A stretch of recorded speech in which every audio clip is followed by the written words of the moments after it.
এক কথায় বললে আলহামদুলিল্লাহ। আমরা সবাই স্লোগান দিয়ে আলহামদুলিল্লাহ বলতেছি। এই যে আমরা শত শত ভাই আমাদের জীবন দিয়েছেন, হাজার হাজার ভাই আহত হয়েছেন, আমার মতো কেউ চোখ হারাইছেন, কেউ পা হারাইছেন, তাদের জন্য আজকে প্রথম স্বস্তির নিঃশ্বাস। আমি মনে করি 5 আগস্টের পরে প্রথম আমরা মন থেকে প্রাণ খুলে আলহামদুলিল্লাহ বলতে পারলাম।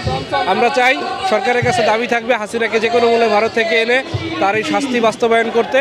সেদিন আমরা সেকেন্ড আলহামদুলিল্লাহ বলবো ইনশাআল্লাহ।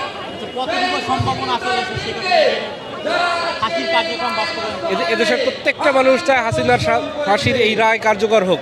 তাহলে সরকারের কাছে তো অটোমেটিক আমাদের সবার দাবি, তো সেই দাবির জায়গা থেকে আমার বিশ্বাস সরকার এটি নিয়ে কাজ করবে এবং আমরা আমাদের জায়গা থেকে সরকারকে সর্বোচ্চটুকু দিয়ে সাহায্য করব এবং আমরা রাজপথে থাকবো যে কোনো মূল্যে হাসিনাকে দেশে এনে এই রায় কার্যকর করতে হবে।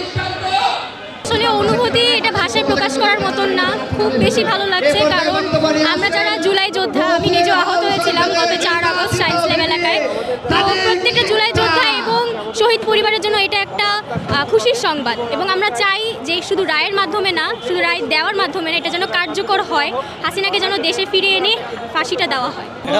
এটা হচ্ছে সুখী বা আর কোনো কিছু হচ্ছে না, আমাদের যে তার চেয়ে বেশি আজকে আনন্দমুক্ত আমরা কাটাচ্ছি। কারণ হচ্ছে যে আমরা যে শেখ হাসিনার যে অকারেজগুলো দেখেছি, আমাদের ভাই বোন যেভাবে মানে করে হচ্ছে, তার বিচার আমরা আজকে পেয়েছি। এর সাথে সুখী যে কথা বলবো সে ভাববন্ধু আমরা এখন আর নেই, এটাতে আমরা অনেক খুশি। কিন্তু যে কার্যকর হচ্ছে এখন দেশে আইনে তাকে যে পুরো সম্পূর্ণভাবে ফাঁসির রায় কার্যকর করে হচ্ছে আমাদের বড় চ্যালেঞ্জ।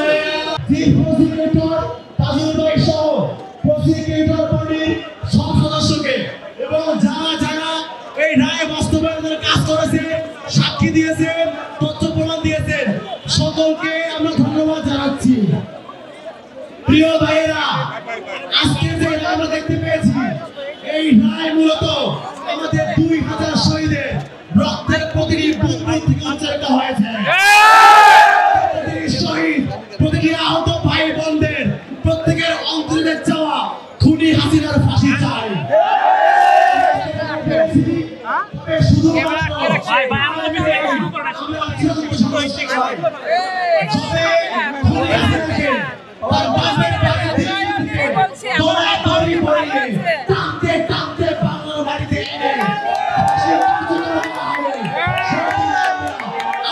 সন্তুষ্ট হব সেই দিন পর্যন্ত। আমি সমগ্র বাংলাদেশকে, সমগ্র জুলাই জনতাকে রাস্তায় থেকে দাবি আদায় করা পর্যন্ত আমাদের লড়াই চালিয়ে আহ্বান জানাচ্ছি। আমরা এই দেখবো সেখানে আমাদের মুক্তি।